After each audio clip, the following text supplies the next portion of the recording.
Yes साहब। जो आपने कल लैम्डा 1 बाय लैम्डा 2 का फॉर्मूला बताया था वो सिर्फ गैसेस के लिए था? हाँ, जो रेशियो था मास वाला टर्म में वो सिर्फ गैसेस के लिए था, बाकी तो ऐसे आप लैम्डा 1 अपॉन लैम्डा 2 किसी के लिए भी कैलकुलेट कर सकते हो।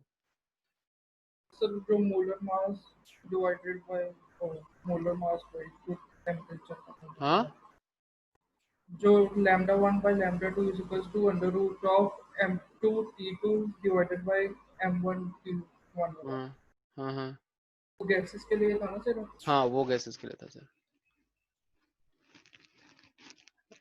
नेक्स्ट देखो, जैसे एक तो सबसे बेसिक जो फॉर्मूला हमने पढ़ा, lambda is equal to h upon m b, ठीक है। फिर हमने पढ़ा था कि लैम्डा अगर मान लो कि अपने को एम बी नहीं पता है तो हम लिखेंगे lambda is equal to under root of 2m into kinetic energy, ठीक है। और बोलोगे कि सर अगर आपको काइनेटिक एनर्जी भी नहीं पता है तो आप लिखोगे lambda is equal to h upon under root of 2m q into v, where q is charge of the particle and v is potential difference. क्या है? q जो है वो चार्ज है और v पोटेंशियल डिफरेंस है। ये कल की क्लास में मैंने आप लोगों को बहुत अच्छे से समझाया था।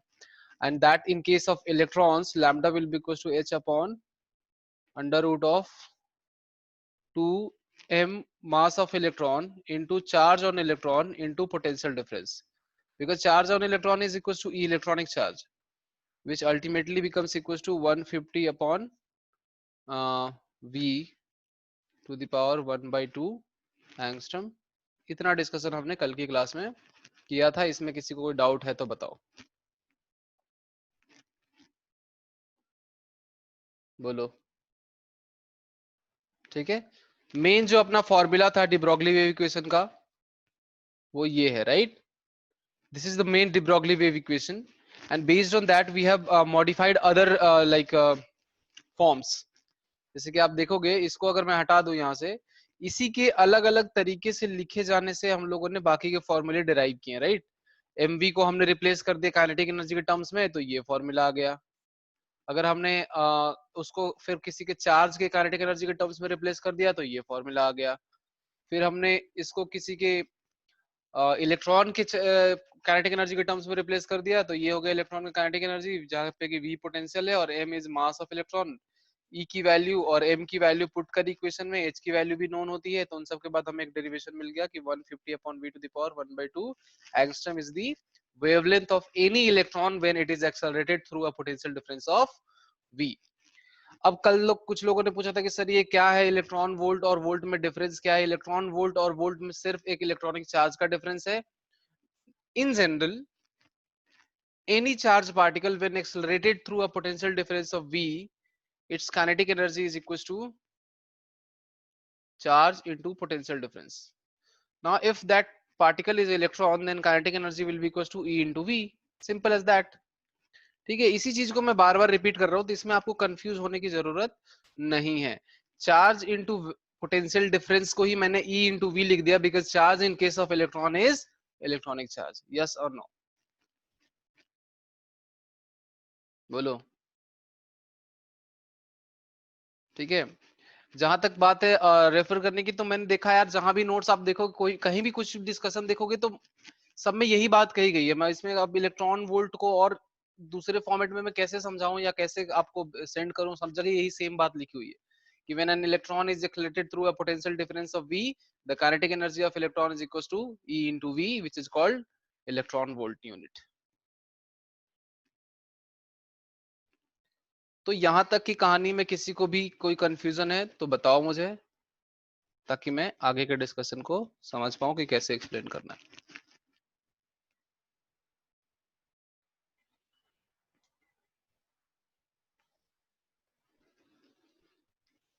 हाँ जी बताओ यार, जब जब बोलो। समझ में आ गया? Yes sir. ठीक है, किसी को कोई नहीं है डाउट? हाँ बोलो। No sir. ठीक है, अब अपन चलते हैं आज के डिस्कशन पे, जो कि है फोटो इलेक्ट्रिक इफेक्ट। अब बहुत लोग आप लोग सोच रहे हो कि सर क्या आप तो मजे लेते हो, हमारे बोलते हो कि आप बोर मॉडल पढ़ के आओ और क्लास में आप फोटो इलेक्ट्रिक इफेक्ट पढ़ा देते हो। आपकी मर्जी है। फोटो इलेक्ट्रिक इफेक्ट मैं इसलिए यहाँ पे पढ़ाना चाहता हूँ क्योंकि अभी तक हमने वेवलेंथ वगैरह का डिस्कशन किया है, तो हमारे लिए आसान रहेगा इस चीज को यहाँ पे समझ पाना, है ना। ऐसा नहीं कि बाकी कहीं जगह नहीं समझ सकते हैं, बट यहाँ पे मैं सोचता हूँ एक साथ निपटा देते हैं वेवलेंथ से रिलेटेड जो भी चीजें। तो इसलिए मैंने रियलाइज किया कि चलो फोटो इलेक्ट्रिक इफेक्ट पहले समझा देते हैं। कोई बड़ी बात नहीं है। फोटो इलेक्ट्रिक इफेक्ट क्या होता है, कोई बताएगा what is photo electric effect?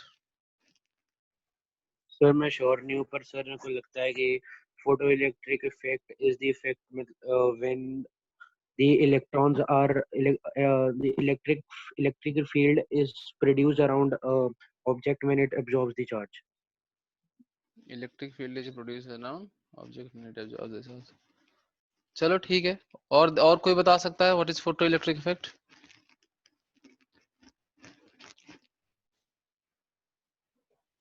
Sir मतलब जो होता है जैसे कि electrically charged particles are released from जैसे object which absorbs the electromagnetic radiation.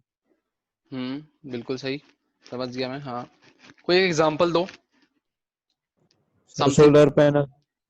Solar panel, very good. Solar panel is one of the example.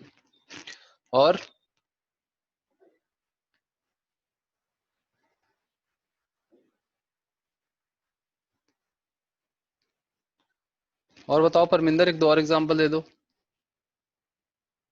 Sir solar cooker. Solar cooker. हाँ मतलब देखो क्या होता है, फोटो इलेक्ट्रिक इफेक्ट क्या है कि कहीं भी due to presence of a radiation, because whenever we say term photo it stands for light। ठीक है, ये जो टर्म है जो हम लोग देख रहे हैं यहाँ पे photo terms, this stands for light. अब आपको पता है कि सर अगर ये लाइट की आप बात कर रहे हो तो हमें जहां तक रियलाइज हो रहा है कि लाइट की वजह से अगर कोई इलेक्ट्रिसिटी या कोई इलेक्ट्रिक फील्ड या कोई इलेक्ट्रिक इफेक्ट जनरेट होगा, so that will be called photo electric effect.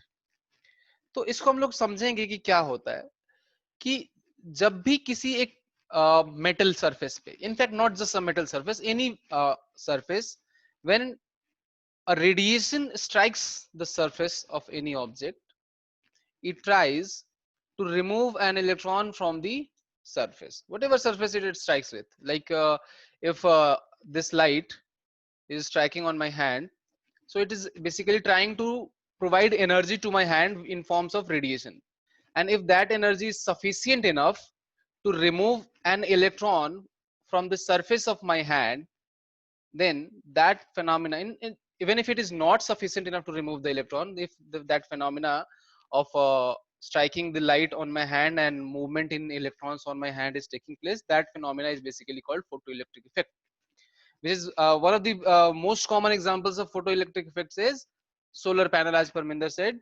Because sir, in solar panel what happens, sunlight strikes the panel and that light gets converted into electric energy, and then we charge the battery with the help of that, and उसको further हम आगे use करते हैं। तो sir कैसे study करेंगे और क्या करना चाहते हैं हम इसमें? तो इसका बहुत सिंपल डायग्राम ये है कि when a light of frequency और रेडिएशन जो भी है, यहाँ से आपकी कोई भी लाइट यहाँ से स्ट्राइक कर रही है, ये कलर दिख रहा है क्या आपको? नहीं दिख रहा है, इसको रेड कर लेते हैं, ज्यादा कॉमन है।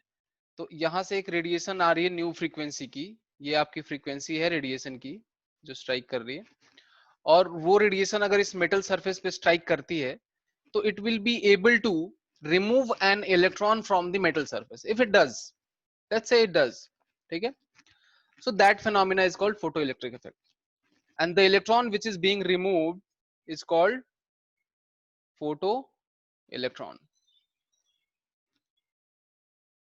जो इलेक्ट्रॉन यहां से रिमूव हो रहा है उसको हम क्या बोलते हैं? Photo electron.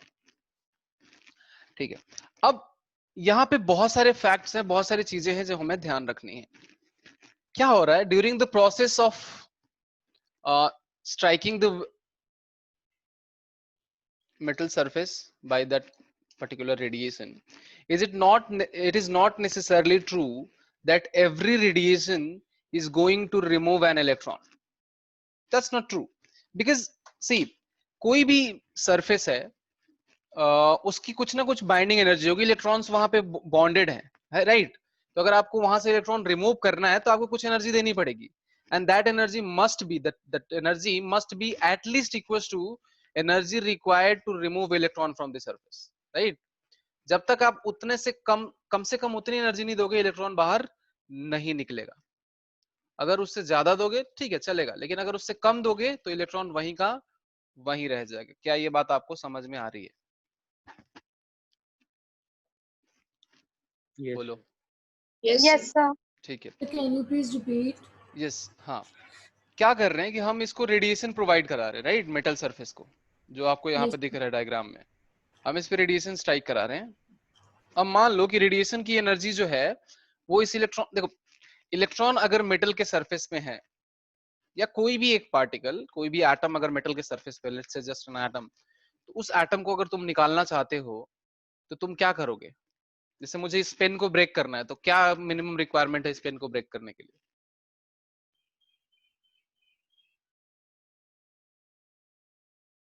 तो बोलोगे कि सर आपके हाथों में कम से कम इतनी ताकत होनी चाहिए कि आप इसको ब्रेक कर पाओ, राइट। मिनिमम एनर्जी मेरे हैंड्स में इतनी होनी चाहिए कि मैं इसको ब्रेक कर पाऊं।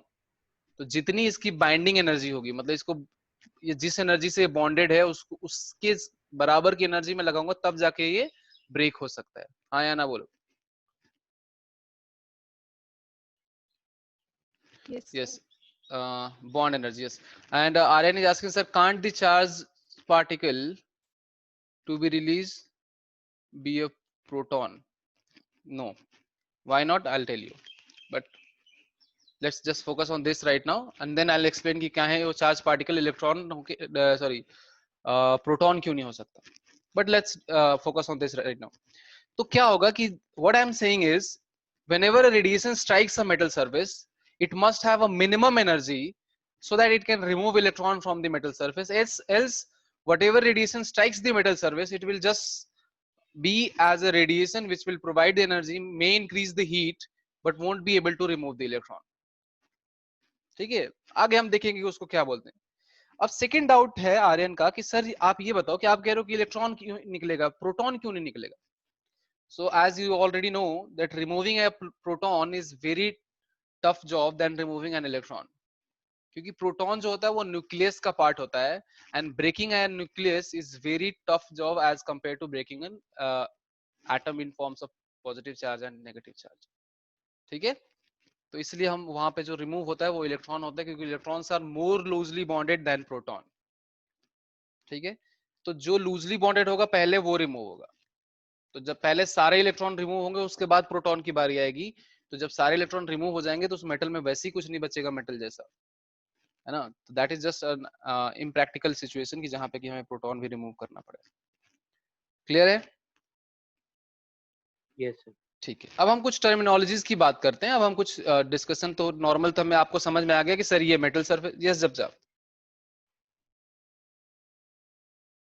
जैसे वो कैथोड रे एनोड रे वाले में उन्होंने प्रोटॉन भी निकाल दिया था, तो सर इसमें क्यों नहीं निकल सकता? थर्ड एनोड में प्रोटॉन नहीं निकाला था। कैथोड एनोड में क्या होता है कि इलेक्ट्रॉन निकला था तो जो बचा था वो पॉजिटिव चार्ज था। Now that positive charge is not just because it is a proton, it might be because it has 4 protons and 3 electrons, so net charge is 1. समझ रहे हो? तो सिर्फ प्रोटॉन नहीं है वो। बताया था मैंने कि मान लो कोई एटम है जिसके पास 4 इलेक्ट्रॉन 4 प्रोटॉन है इन अ न्यूट्रल स्टेट। जब आपने वो कैथोड रे एक्सपेरिमेंट किया तो उसका इलेक्ट्रॉन बाहर निकल गया एक, तो 3 इलेक्ट्रॉन 4 प्रोटॉन बचे। तो नेगेटिव चार्ज इलेक्ट्रॉन का तुमको दिख रहा है कि वो इलेक्ट्रॉन है, लेकिन जो पॉजिटिव चार्ज लेफ्ट साइड में जा रहा है that is not just proton, it has 4 protons and 3 electrons. So the net charge is equal to charge on 1 proton, but the mass is equal to mass of 4 protons. So it is not basically proton, it is a different charge particle. Clear है? Yes sir. बोलो Aryan. Sir अगर पर हम इतनी high radiation provide करते हैं कि उसके पास इतनी पोटेंशियल है कि वो प्रोटॉन को रिलीज कर सकता है, तो सर तो वो पॉसिबल नहीं होगा फिर भी। देखो किसी एटम के न्यूक्लियस को ब्रेक करना ना, देखो तुम उतनी हाई एनर्जी तो तुम प्रोवाइड कर दो तो तुम समझो कि सारा एटम इतनी एनर्जी रिक्वायर्ड होगी कि पूरे मेटल को ही प्लाज्मा स्टेट में जाना पड़ेगा। अब तुम सोचो कि आयरन अगर प्लाज्मा स्टेट में चला गया तो उस पर हम कैलकुलेशन ही क्या कर रहे हैं, फिर तो कोई मतलब ही नहीं है ना। हम एक बात कर रहे हैं एक रियल वर्ल्ड की, एक प्रैक्टिकल वर्ल्ड की, जो हमारे आसपास होता है, राइट।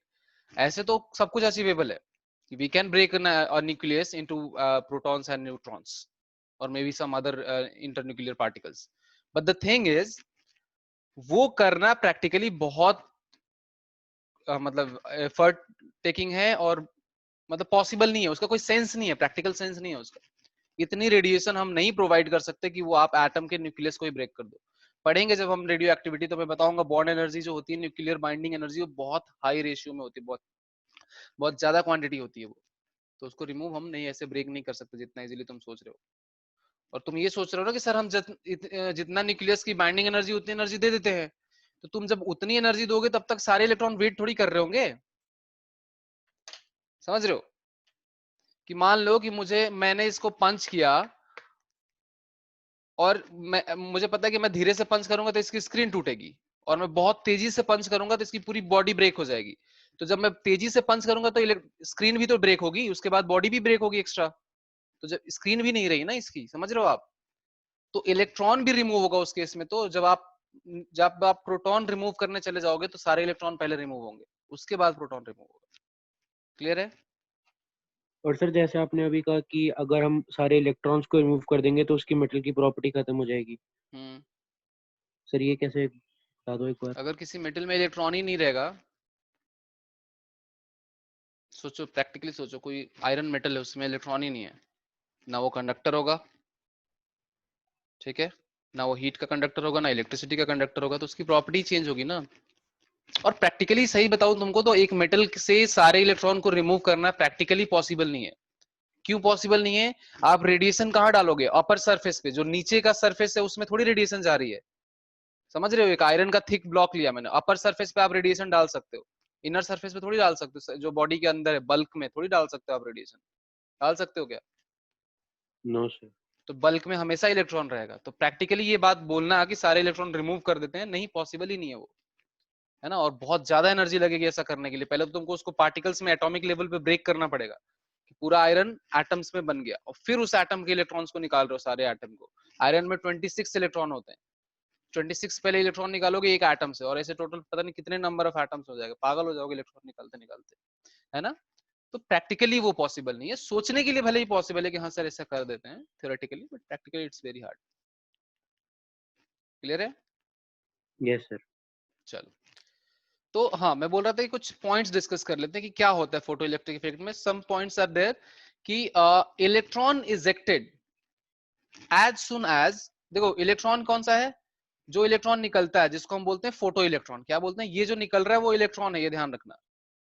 ये इलेक्ट्रॉन्स हैं जो बाहर निकल रहे हैं मेटल के सरफेस से, जिनको हम बोलते हैं फोटो इलेक्ट्रॉन्स। मैंने लिखा भी है यहाँ पे, ये बहुत इंपॉर्टेंट टर्म है, यूज होता है बहुत जनरली।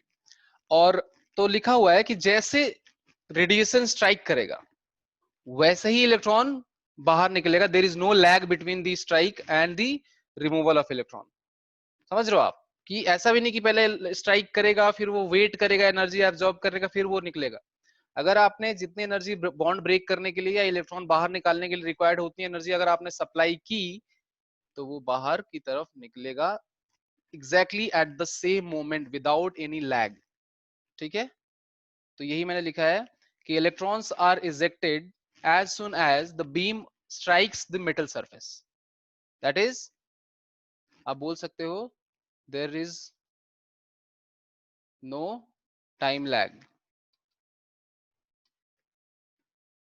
ठीक है, बिटवीन दीज टू प्रोसेसेस।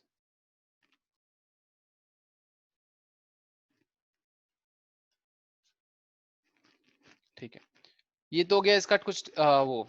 अब कुछ टर्म्स हैं जो मैं डिफाइन करने जा रहा हूं यहाँ पे, और आप भी बताओगे। जैसे पहला टर्म है जिसको हम बोलते हैं थ्रेशोल्ड एनर्जी, और वर्क फंक्शन भी बोलते हैं उसको। क्या है, कोई बता सकता है?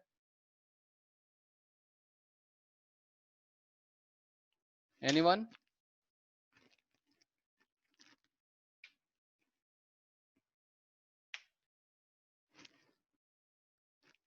चलो मैं बताता हूँ।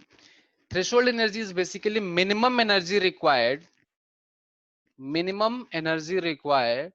to remove an electron from a metal surface is called threshold energy of that particular metal. ठीक है, क्या है ये? Minimum energy required to remove an electron, basically photo electron की बात कर रहे हैं हम, मतलब अच्छा ये बताओ कि फोटो इलेक्ट्रॉन नॉर्मल इलेक्ट्रॉन से अलग है या सेम है? डिफरेंट होगा। कैसे डिफरेंट होगा बताओ? शायद हाँ फिर वो रेडिएशन के शायद बाहर निकल रहा है। हाँ, और बाकी इलेक्ट्रॉन कब और वो निकलते हैं? सर वो मतलब लाइट के उसके निकल रहा है, लाइट का उसमें मतलब लाइट की वजह से वो इलेक्ट्रॉन रिमूव हो रहा है। तो थ्रेशोल्ड एनर्जी या वर्क फंक्शन भी बोलते हैं उसी को। देखो फोटो इलेक्ट्रॉन और नॉर्मल इलेक्ट्रॉन में कोई डिफरेंस नहीं है वो इलेक्ट्रॉन ही। हाँ ये ऐसा बोल सकते हो कि सर वो फोटो इलेक्ट्रिक इफेक्ट की वजह से जो निकल रहा है उसकी हम बात कर रहे हैं, है वो इलेक्ट्रॉन ही है ना। तो जहां भी टर्म फोटो इलेक्ट्रॉन यूज हो रहा है तो ऐसा मत सोचना कि कुछ नए तरह का इलेक्ट्रॉन नहीं है, नए तरह का इलेक्ट्रॉन नहीं है, बट नए तरीके से बना हुआ इलेक्ट्रॉन है ना। कि एक आपने कंबसन से CO2 रिलीज किया कार्बन के कंबसन से, और एक आपने CO2 रिलीज किया किसी और हाइड्रोकार्बन के कंबसन से, है वो CO2 ही, उसकी प्रॉपर्टी में कोई डिफरेंस नहीं है, बस प्रोसेस अलग अलग है उसको बनाने का। समझ पा रहे हो आप इस बात को? Yes, sir. ठीक है। So it is also called threshold energy और work function of that particular metal. अब देखो जो वर्क फंक्शन है या थ्रेशोल्ड एनर्जी है, क्या आपको नहीं लगता कि ये मेटल की प्रॉपर्टी होगी? हर मेटल की अलग अलग वर्क मिनिमम एनर्जी होगी required. Yes sir. Yes, Yes, sir. sir. होगी, क्योंकि हर मेटल की अपनी प्रॉपर्टी है। आयरन का इलेक्ट्रॉन निकालने में भी अलग एनर्जी लगती होगी, गोल्ड का या सिल्वर का इलेक्ट्रॉन इजीली निकल जाता है, तभी तो सिल्वर को हम लोग यूज करते हैं उसमें सोलर प्लेट में, क्योंकि वो इलेक्ट्रॉन्स का मूवमेंट उसमें इजीली होता है। तो देयर आर डिफरेंट मतलब metals and they have different work function. So लिखोगे आप यहाँ पे कि it is a property of metal। क्या ये? It is a property of metal। जो भी मेटल है उसकी ये प्रॉपर्टी है, और different for different metals. It is basically different for different metals. क्या ये बात आपको क्लियर है? ऑब्वियसली बोलोगे सर ये सिंपल सी बात है कि सर आपके पास अगर एक फोन है तो ये प्लास्टिक की बॉडी है इसकी, या मान लो मेटल सरफेस है, तो इस फोन की सर ये प्लास्टिक बॉडी है और मे बी कोई आपके पास मेटल बॉडी है, तो दोनों के लिए अगर उसकी कंडक्टेंस अलग अलग होती है just because their movement of electron both the objects are different, अगर उनकी कंडक्टिविटी डिफरेंट होती है तो उनमें इलेक्ट्रॉन्स रिमूव करने की टेंडेंसी भी तो अलग अलग होगी सर। अब अगर इलेक्ट्रॉन रिमूव करने के लिए अलग अलग अमाउंट ऑफ एनर्जी लगेगी तो सर इसकी मिनिमम एनर्जी अलग होगी और मे बी किसी मेटल सरफेस के ब्लॉक की मिनिमम एनर्जी अलग होगी। तो हम बोलेंगे कि सर इसकी थ्रेशोल्ड फ्रीक्वेंसी या थ्रेशोल्ड एनर्जी अलग है, उसकी थ्रेशोल्ड एनर्जी अलग है। बोलो हाँ या ना। Yes, sir. ठीक है। Yes, sir. Yes, sir. Next है थ्रेशोल्ड फ्रीक्वेंसी। क्या होता है थ्रेशोल्ड फ्रीक्वेंसी? अच्छा थ्रेशोल्ड एनर्जी कहीं कहीं आप देखोगे it is denoted basically bye इधर W0 और साई नॉट। यहां से हटा के मैं नेक्स्ट पेज पे ही कर देता हूं, रिप्रेजेंटेड बाय या denoted by W0 work function, और ये जो टर्म होता है ये त्रिशूल जैसा जो दिखता है उसको हम बोलते हैं साई नॉट। ठीक है, तो इससे हम लोग इसको रिप्रेजेंट करते हैं वर्क फंक्शन को। जैसे एक सिंबल है, आप अपने हिसाब से अपने कन्वीनियंस के अकॉर्डिंग कुछ भी लिख सकते हो, ई नॉट भी लिख सकते हो, आपको समझ में आना चाहिए कि ई नॉट इज वर्क फंक्शन या थ्रेशोल्ड एनर्जी। खैर थ्रेशोल्ड फ्रीक्वेंसी क्या होगी?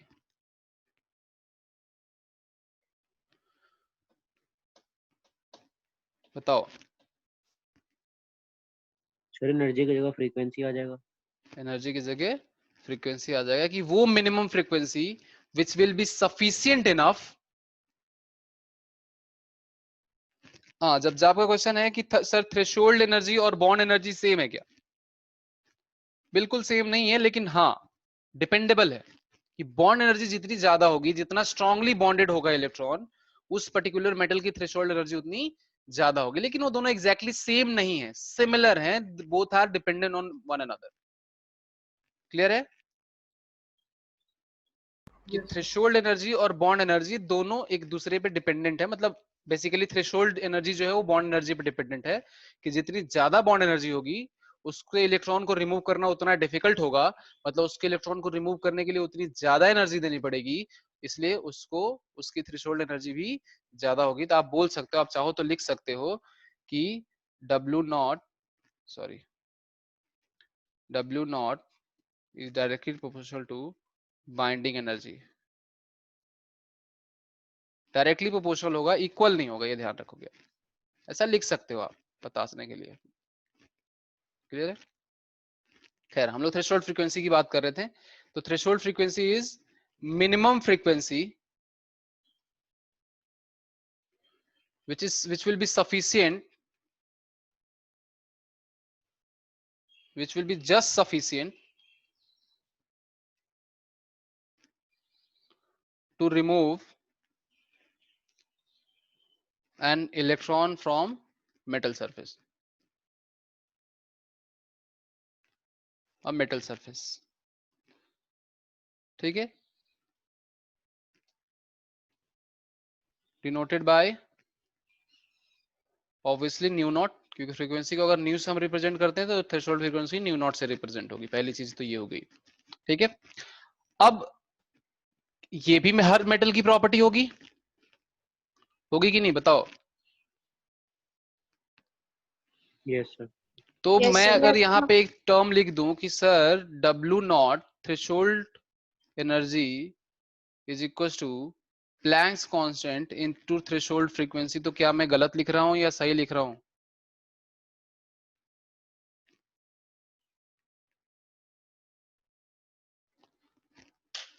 अच्छा ये बताओ, थ्रेशोल्ड फ्रीक्वेंसी कहता है बाय डेफिनेशन कि सबसे छोटी सी छोटी फ्रीक्वेंसी जो मेटल सरफेस से इलेक्ट्रॉन निकालने के लिए सफिशिएंट हो, जस्ट सफिशिएंट हो।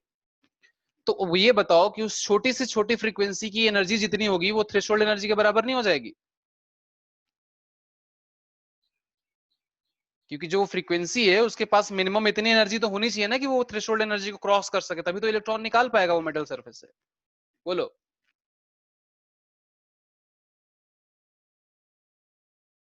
नहीं समझ में आ रहा? नहीं समझ आया। नहीं समझ आ रहा। चलो, दोनों कैसे रिलेटेबल है मैं समझाता हूं आपको। आप कह रहे हो कि मिनिमम फ्रीक्वेंसी जो इलेक्ट्रॉन जस्ट रिमूव करने के लिए सफिशिएंट होगा, हम उसको थ्रेशोल्ड फ्रीक्वेंसी बोलेंगे। क्या ये बात से आप अग्री करते हो?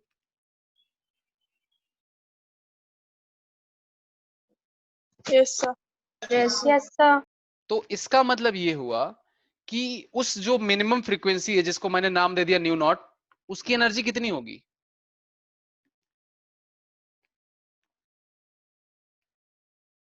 कोई भी रेडिएशन है, फ्रीक्वेंसी का मतलब क्या है? फ्रीक्वेंसी ऑफ रेडिएशन की बात कर रहे हैं, जो उस पे स्ट्राइक कर रहा है मेटल सरफेस पे। तो अगर उसकी फ्रीक्वेंसी न्यू नॉट है तो एनर्जी कितनी होगी उसकी? H nu not. कोई भी रेडिएशन जिसकी फ्रीक्वेंसी न्यू नॉट होती है उसकी एनर्जी एच न्यू होती है, नहीं होती क्या? बताओ। प्लैंक्स कांस्टेंट पढ़ा तो है अभी कुछ दिन, 2 दिन पहले ही पढ़ा था जब रेडिएशंस की प्रॉपर्टीज पढ़ रहे थे, इलेक्ट्रोमैग्नेटिक रेडिएशंस की। तो एनर्जी इज इक्वल टू इधर hc अपॉन लैम्डा, और एच न्यू भी बोलते हैं उसको, नहीं बोलते क्या? Yes, sir. तो if minimum frequency is nu naught, the minimum energy will be H nu naught, and minimum energy to remove an electron from metal surface is क्या होता है?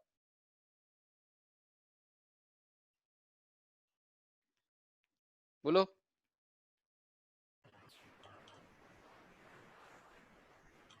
Why not? Cold energy. कौन सी एनर्जी? Threshold energy. Yes, sir. तो बोलो अभी ये बात समझ में आई कि मैं वापस एक्सप्लेन करूं? कोई दिक्कत नहीं है, नहीं समझ में आई पूछ लो।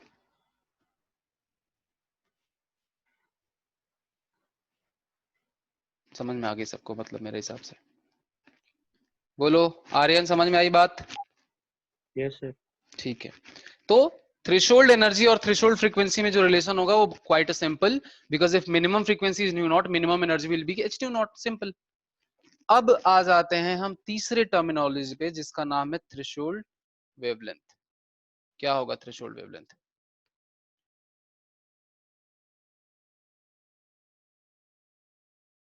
बताओ, कौन बताएगा? Sir, minimum wavelength of radiation required to remove electron. फंस गए आप। चलो, कौन बताएगा? और मिनिमम तो नहीं है ये, कुछ और है ये। चलो सृष्टि आप बताओ।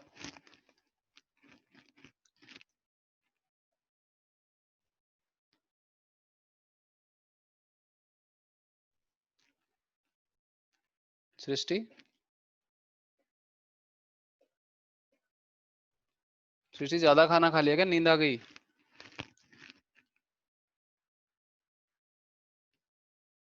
सर आई गेस उसके साइड वीडियो पॉज हो गई है, ओके, उसका मैसेज आया। कोई बात नहीं। यस, आर्यन शायद बताना चाहते हैं, बताइए आर्यन।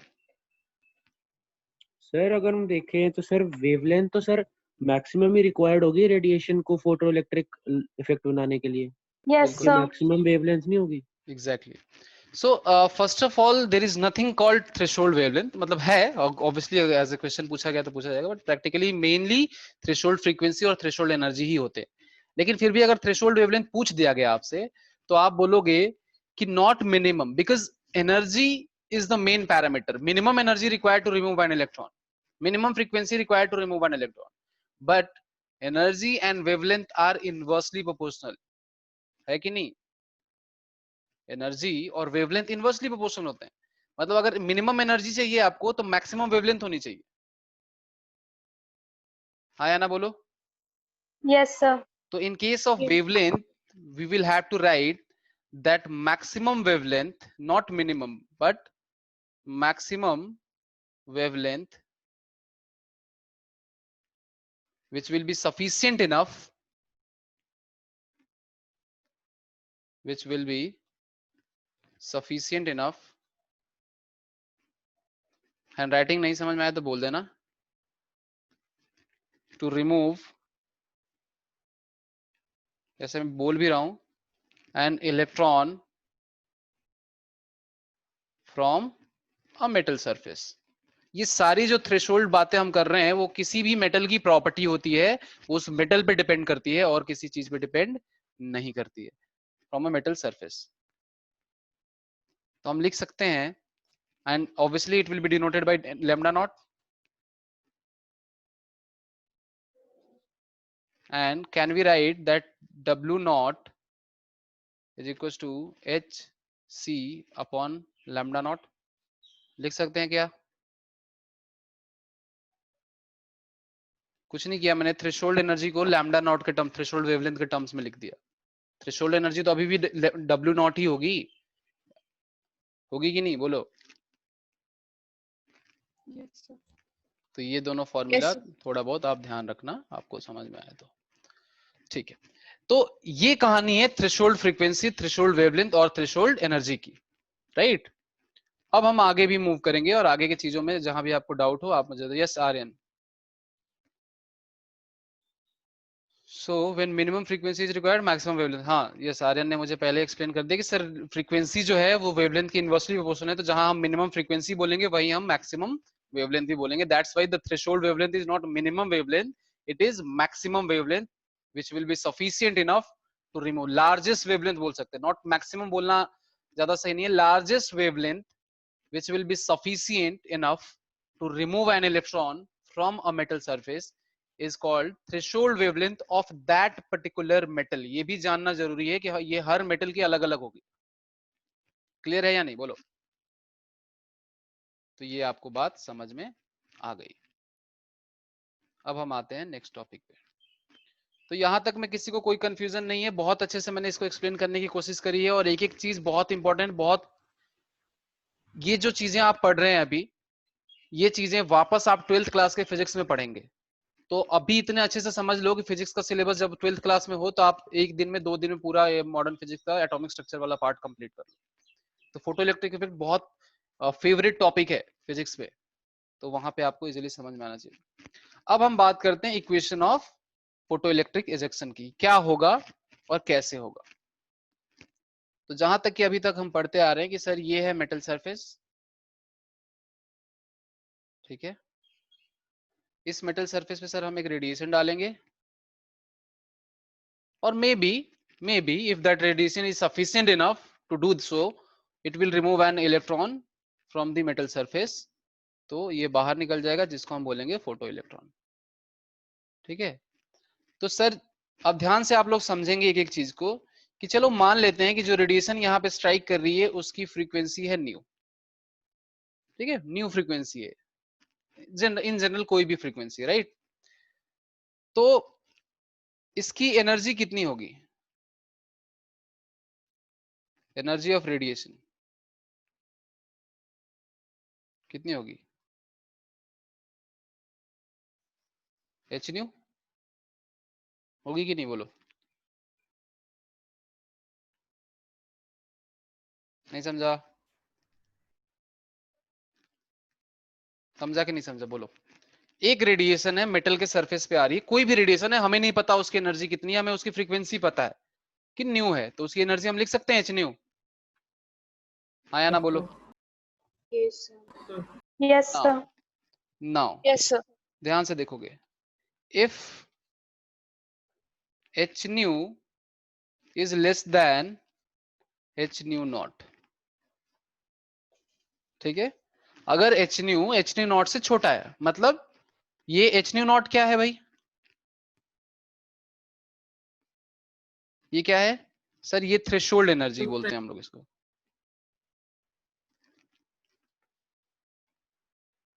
और ये क्या है एच न्यू, सर ये गिवन एनर्जी है रेडिएशन की, ये क्या है, energy of radiation striking the metal surface.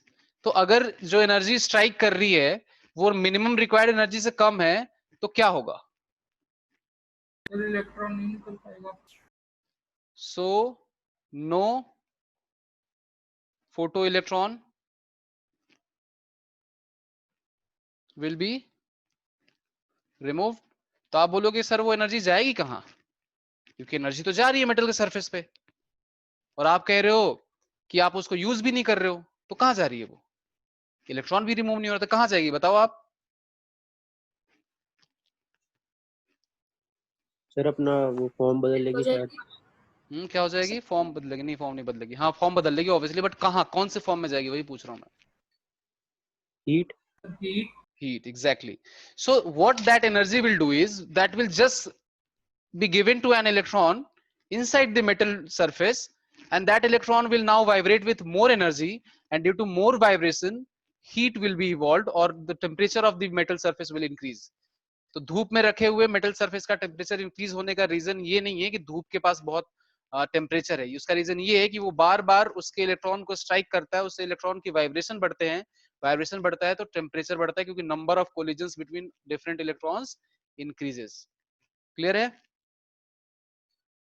Yes, sir. Yes, sir. तो जितने ज्यादा इलेक्ट्रॉन्स मूव होंगे उतने ज्यादा टेम्परेचर बढ़ता है, तो अगर वो एनर्जी इलेक्ट्रॉन रिमूव करने के लिए बराबर से कम है तो वो उसका टेम्परेचर बढ़ाएगी, और अगर वो बराबर भी है ना तो बहुत बार उस केस में भी टेम्परेचर बढ़ाती है, ठीक है।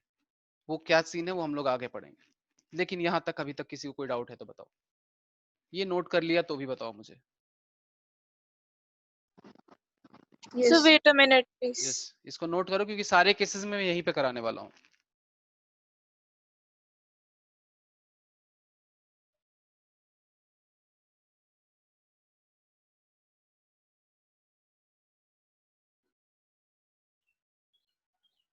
सर हाँ बोलिए।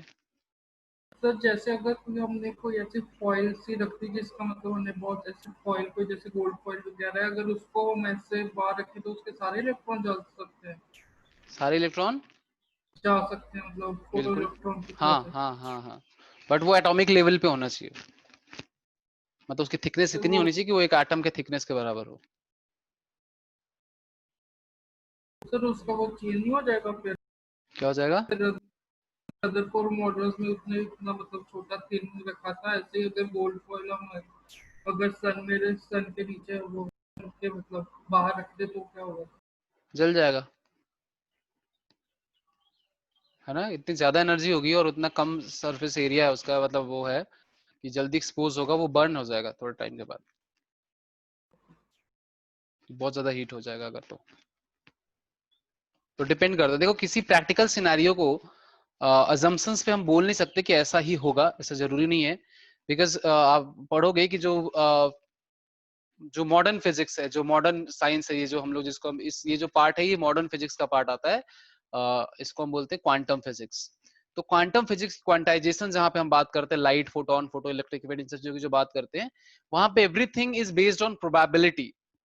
there is a probability that every radiation will be sufficient enough to remove an electron.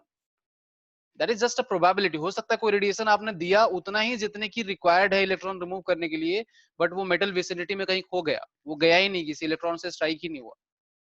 तो those are some practical scenarios, but theoretically we'll assume कि हाँ every radiation is sufficient enough to remove an electron. ठीक है, समझ रहे हो कि नहीं समझ रहे हो? सोलर पैनल में कौन सा मेटल होता है? सिल्वर होता है कॉमनली, वैसे तो मैं वो भी होते हैं, सेमीकंडक्टर्स होते हैं सर सिलिकॉन के। सिल्वर, जर्मेनियम और गैलियम।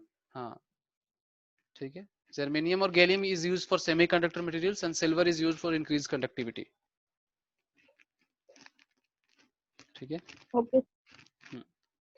ठीक है, तो ये बोल सकते हैं हम scenario number 1, when striking radiation has less energy than required energy, that is scenario number 1।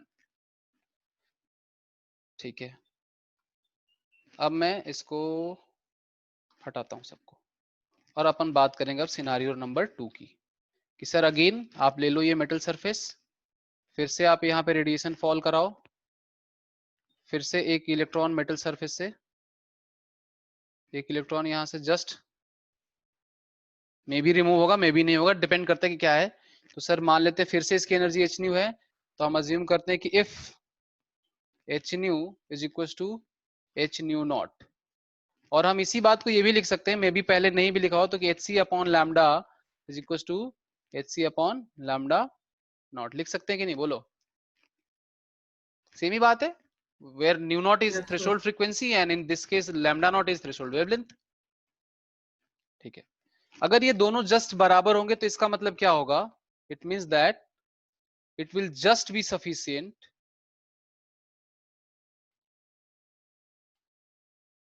sufficient to remove the electron, right?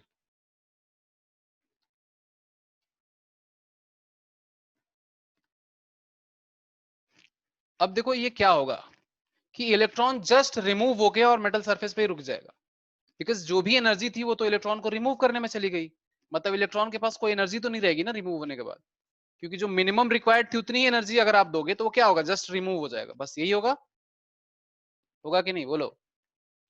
Yes sir. अब Yes, ये sir. जल्दी से फटाफट इसको लिखो, मैं इसको हटा रहा हूं जल्दी से, लिख लिया सबने? Yes sir.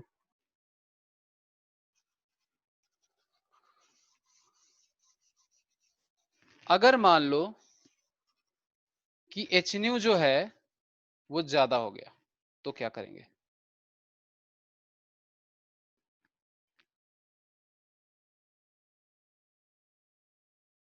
कि मान लिया if H nu is greater than H nu naught और H C upon lambda is greater than H C upon lambda naught, तो क्या होगा?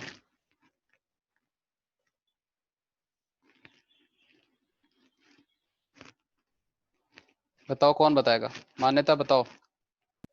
सर इलेक्ट्रॉन रिमूव हो जाएगा। रिमूव हो जाएगा एंड नहीं नहीं बर्न नहीं होगा यार, जब तुम क्यों जलाने के पीछे ही पड़े हो यार सब कुछ। देखो क्या होगा, सर वो हीट एनर्जी और बाकी इलेक्ट्रॉन्स को भी तो देगा। हाँ पहली बात तो ये कि इलेक्ट्रॉन रिमूव होगा, इलेक्ट्रॉन विल बी रिमूव, वो तो फॉर श्योर है। ठीक है, और दूसरी चीज ये कि जो एक्स्ट्रा एनर्जी है वो इलेक्ट्रॉन की काइनेटिक एनर्जी में कन्वर्ट हो जाएगा, मतलब जो एनर्जी मैंने दिया इधर इलेक्ट्रॉन को फोटो इलेक्ट्रिक इफेक्ट के टर्म्स में, मतलब रेडिएशन से इलेक्ट्रॉन एनर्जी गेन करके अगर वो जस्ट सफिशिएंट होता रिमूव करने जाता तो जस्ट वो सरफेस के बाहर आ जाता, लेकिन अभी उसको हमने ज्यादा एनर्जी दी तो सरफेस के बाहर भी आएगा और कुछ काइनेटिक एनर्जी के फॉर्म में वो बाहर निकलेगा। हाँ या ना बोलो? Yes, So sir. thus in this third scenario there will be kinetic energy with the electron. तो extra energy will be used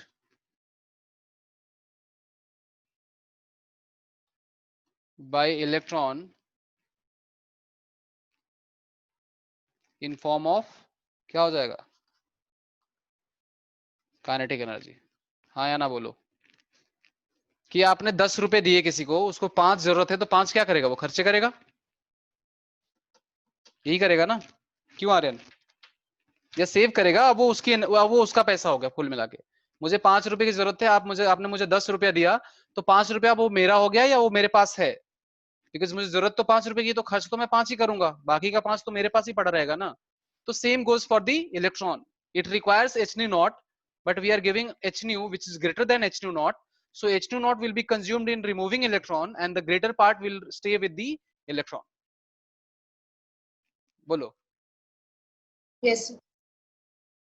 तो मैं लिख सकता हूं कि सर जो एनर्जी आपने दी will be equals to जो एनर्जी मिनिमम रिक्वायर्ड है प्लस काइनेटिक एनर्जी, और h nu is equals to h nu naught plus kinetic energy, लिख सकते हैं।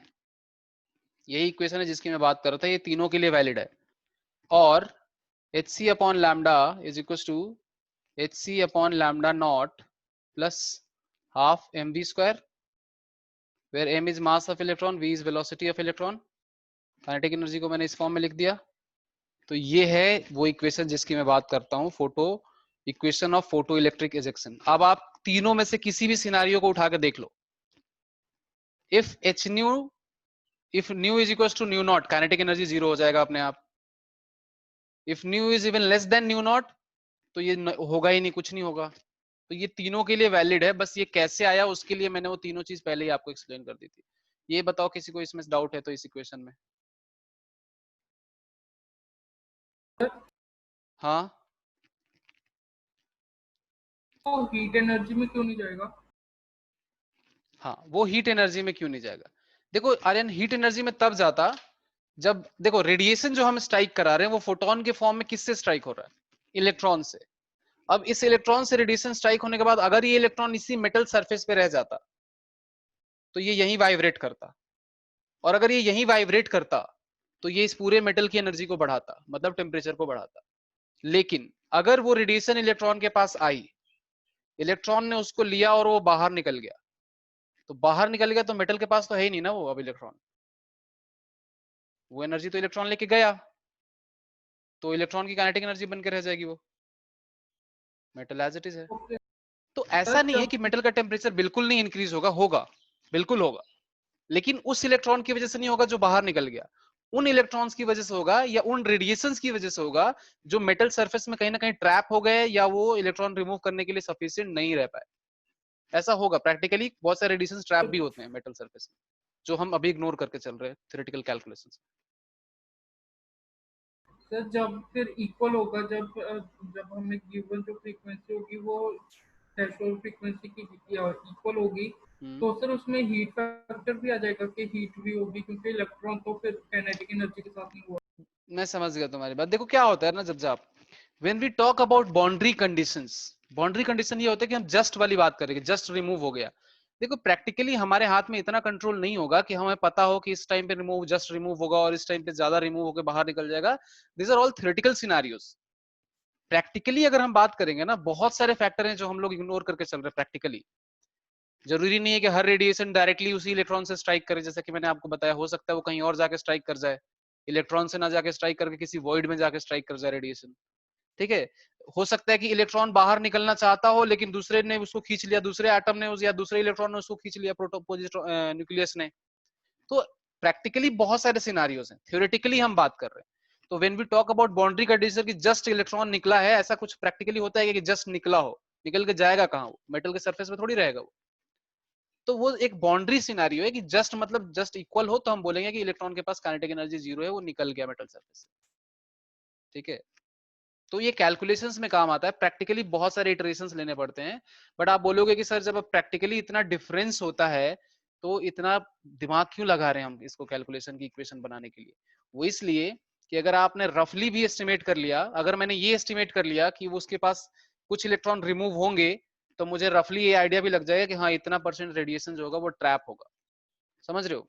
अगर मुझे पता चल गया कि इस पेन को ब्रेक करने के लिए 2 न्यूटन फोर्स लगाना है, तो मैं क्या करूंगा, थ्योरेटिकली मुझे पता चल गया कि 2 न्यूटन लगाना पड़ेगा, हो सकता है प्रैक्टिकली 2.1 न्यूटन लगाना पड़ता हो, लेकिन मैं तो ऐसा ही डिजाइन करूंगा या मैं ऐसी इंस्ट्रक्शन दूंगा ना लोगों को कि भाई आप इस पे 1 न्यूटन से ज्यादा फोर्स ना लगाएं, नहीं तो टूट जाएगा। तो आप कभी लगाओगे भी तो 1.2 न्यूटन लगाओगे, लेकिन एक्चुअली में इसका ब्रेकिंग पॉइंट कहाँ पे है? 2 न्यूटन पे, बट मैंने आपको क्या बोला? 1 न्यूटन। तो प्रैक्टिकली चीजें अलग होती है, प्रैक्टिकल पे मत जाओ अभी। थ्योरेटिकली हम लोग कैलकुलेट करते हैं, फिर हम उसको रफली एस्टिमेट करके एक फैक्टर ऑफ सेफ्टी डिजाइन करते हैं। ये इंजीनियरिंग में भी होता है कि जैसे कोई भी गाड़ी का इंजन बनता है या कोई भी बॉडी बनती है, जैसे मान लो तुमने देखा होगा कि एक बस बनती है, फॉर एग्जाम्पल, बहुत सिंपल एग्जाम्पल है, आप देखो तुम्हारे आसपास बस देखी होगी आपने, बस की कैपेसिटी होती है अगर 20 सीट की, तो अपनी इंडिया है ये, आपने देखा होगा इंडिया में लोग कम से कम 30-40 घुस जाते हैं, धक्का मार के उसमें भर जाती है बस, फिर भी वो बस नहीं टूटती है, उसका इंजन नहीं टूटता, उसकी बॉडी नहीं टूटती। क्यों? Because although it is said कि it is designed for 20 people, it can carry more than 100 people at a time, and that's called factor of safety।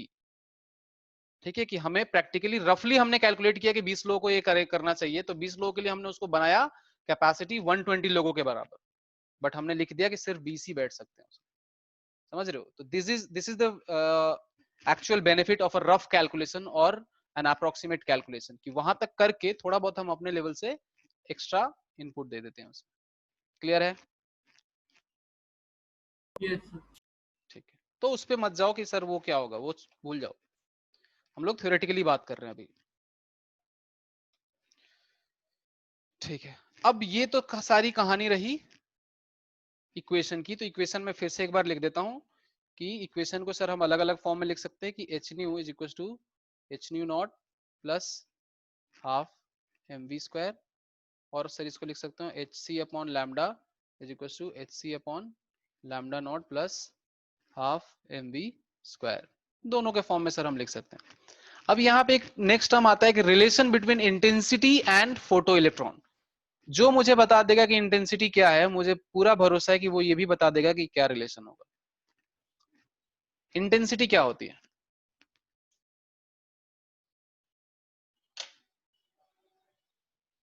बताओ। सर मतलब वो कितनी स्ट्रांग है। वो तो ठीक है, कैलकुलेट कैसे करते हैं इंटेंसिटी या brightness?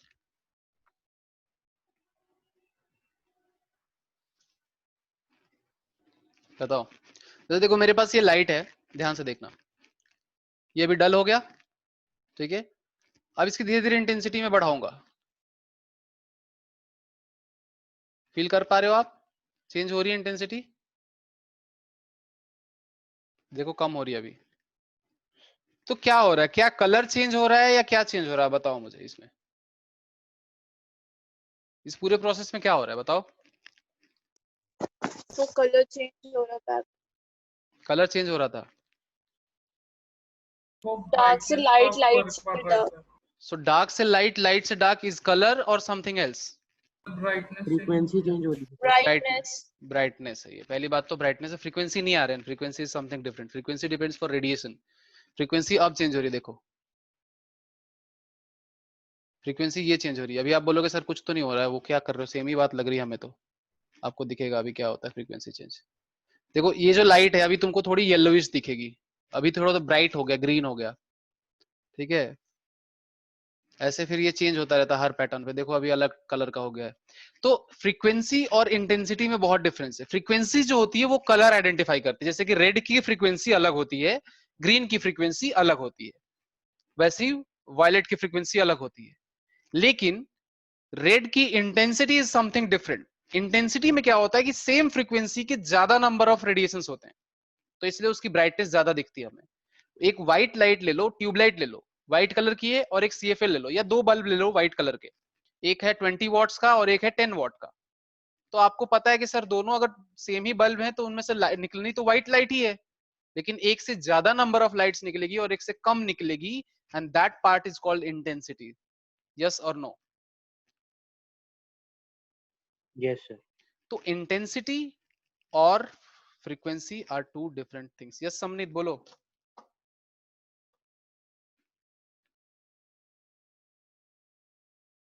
Samnit, you have some doubts? नहीं है.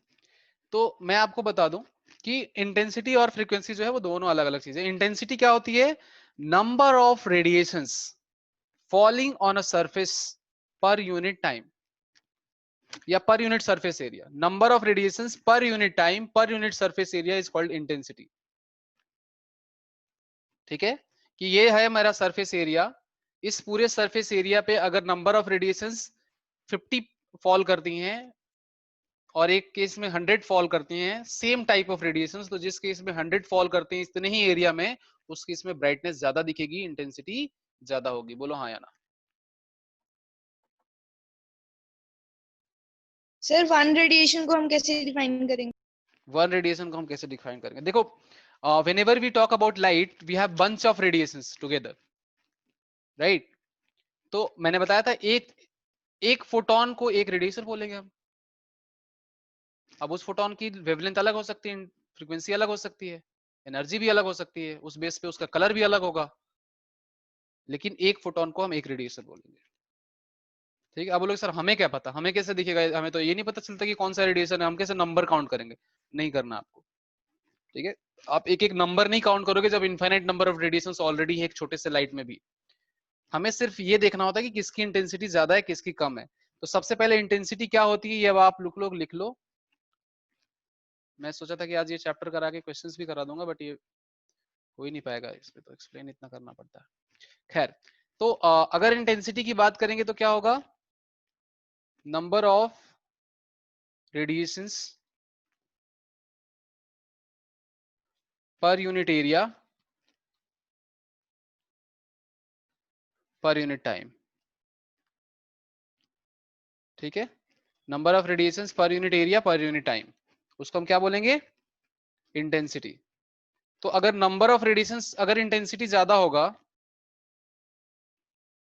तो हम बोल सकते हैं कि सर एक इसका मतलब ये लग रहा है हमें कि नंबर ऑफ फोटो इलेक्ट्रॉन्स होंगे वो कहीं ना कहीं अल्टर होंगे, इससे होंगे कि नहीं होंगे बताओ?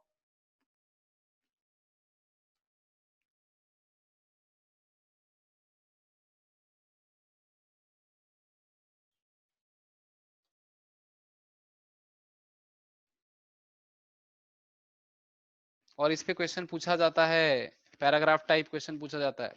बहुत सारे बच्चे सोचते हैं कि सर इंटेंसिटी बढ़ा देंगे तो एनर्जी बढ़ जाएगी, और एनर्जी बढ़ जाएगी तो काइनेटिक एनर्जी भी बढ़ जाएगी. तो मैं आपको बता दूं क्लियरली कि kinetic energy does not depend on intensity. आप बोलोगे क्या बात कर रहे हो सर, इंटेंसिटी ज्यादा होगी तो एनर्जी ज्यादा होगी, एनर्जी ज्यादा होगी तो काइनेटिक एनर्जी भी तो ज्यादा होनी चाहिए, इलेक्ट्रॉन की होनी चाहिए कि नहीं बताओ? बोलो. नहीं sir, kinetic energy sir motion से प्रोसेस होगी ना.